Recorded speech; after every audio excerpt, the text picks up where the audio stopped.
Ey rahmeti bol padişah, Cürmüm ile geldim sana, ben eyledim hadsiz günah.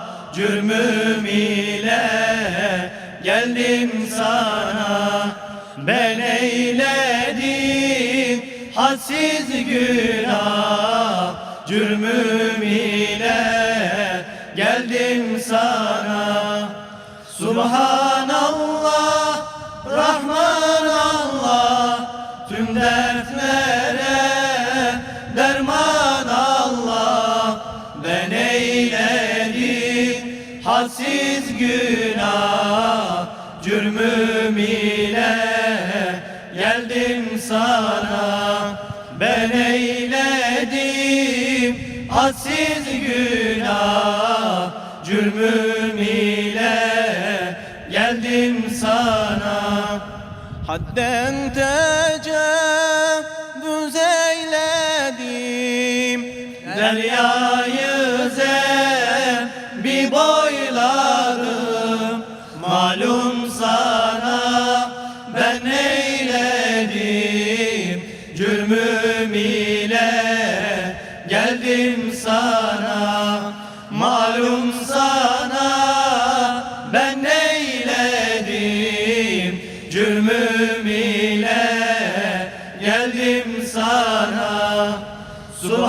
Subhanallah, Rahman Allah, tüm dertlere derman Allah.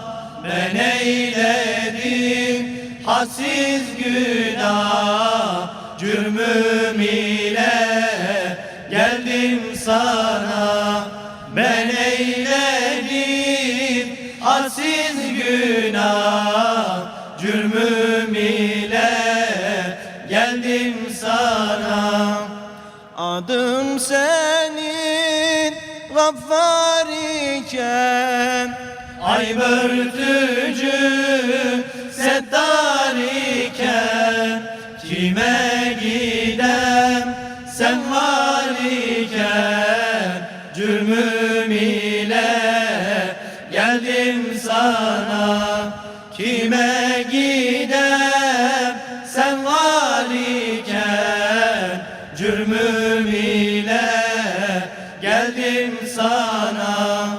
Subhanallah, Rahman Allah, tüm dertlere derman Allah.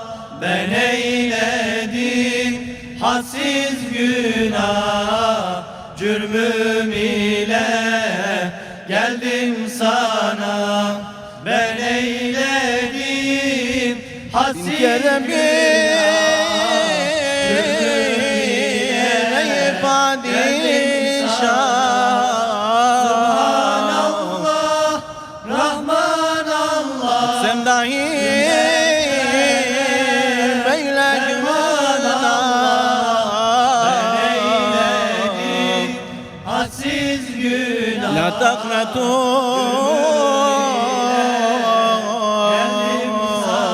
yeter fena,